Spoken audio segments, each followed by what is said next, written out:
السلام علیکم دوستو، کیا آپ جانتے ہیں منافق کسے کہتے ہیں؟ دوستو، منافق کی بہت بڑی ہیں وہ تین نشانیاں، اسے چھوٹی بھی کہہ سکتے ہیں، بڑی بھی کہہ سکتے ہیں کہ یہ نشانیاں آج کے اس ماحول میں ہم عام بات ہے سمجھ لیجیے سب کے، تو کوشش کریں یہ نشانیاں جو میں بتانے جا رہا ہوں اس میں اگر کسی کے اندر یہ نشانیاں ہیں تو اس کو فوراً دور کرے، اللہ سے توبہ کرے، اللہ سے معافی مانگے، انشاءاللہ اللہ تعالیٰ ضرور معاف کرے گا۔ دوستو، ہمارے پیارے کا نبی پاک صلی اللہ تعالیٰ علیہ وسلم کا فرمان ہے، منافق جو ہوتا ہے وہ اس کی پہلی نشانی یہ ہے کہ وہ جب بھی بولے گا، یعنی کہ جب بھی وہ کوئی بات کرے گا، کوئی سی بات ہو، وہ ہمیشہ جھوٹ بولے گا۔ یہ ہے منافق کی پہلی نشانی۔ بہت سے لوگ بہت جھوٹ بولتے ہیں، بات بات پہ جھوٹ بولتے ہیں، یہ سمجھ لیجیے منافق کی پہلی نشانی ہے۔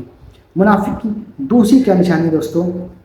منافق کی دوسری نشانی ہے کسی سے آپ نے وعدہ کر لیا، کوئی بھی وعدہ کر لیا، ملنے کا وعدہ کر لیا، کسی کو دینے کا وعدہ کر لیا، کسی سے قرض لیا ہے تو فلاں دن دیں گے، یہ وعدہ کر لیا، کوئی سا بھی آپ نے وعدہ کیا، اس وعدے سے آپ نے خلافی کر دی، یعنی کہ وعدہ خلافی کر دی۔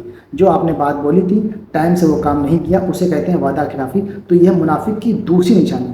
دوستو، تیسری اور آخری جو نشانی ہے وہ ہے امانت میں خیانت کرنا۔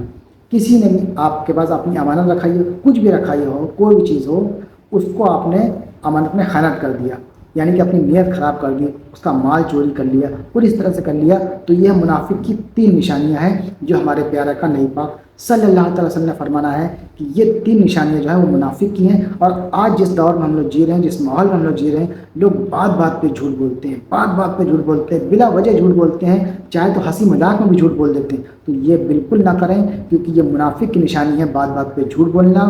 اور دوسری نشانی جیسے کہ میں نے بتائی ہے وعدہ خلافی کرنا، تیسری نشانی میں نے بتائی ہے امانت میں خیانت کرنا۔ تو یہ تین نشانیاں ہیں منافق کی۔ جس انسان کے اندر یہ تینوں نشانیاں یا ایک بھی موجود ہے تو وہ سمجھ لیجیے منافق ہے۔ کوشش کریں، اللہ سے توبہ کریں، اللہ سے معافی مانگیں، انشاءاللہ اللہ ضرور معاف کرے گا، کیونکہ اللہ رحیم ہے، اللہ کریم ہے، اللہ معاف کرنے والا ہے۔ اللہ تو چاہتا ہے کہ میرا بندہ گناہ کرے اور مجھ سے معافی مانگے تو میں اسے بخش دوں، اس کے گناہوں کو معاف کر دوں اور دوبارہ وہ کام نہ کریں آپ۔ تو اس ویڈیو کو ہو سکے جتنا شیئر کر دیجیے گا میرے مسلمان بھائیوں تک کے، اور یہ اگر نشانیاں ہیں تو اس سے پرہیز کریں۔ ملیں گے پھر نیکسٹ ویڈیو میں انشاءاللہ میں چاہتا ہوں، تب تک لیے السلام علیکم۔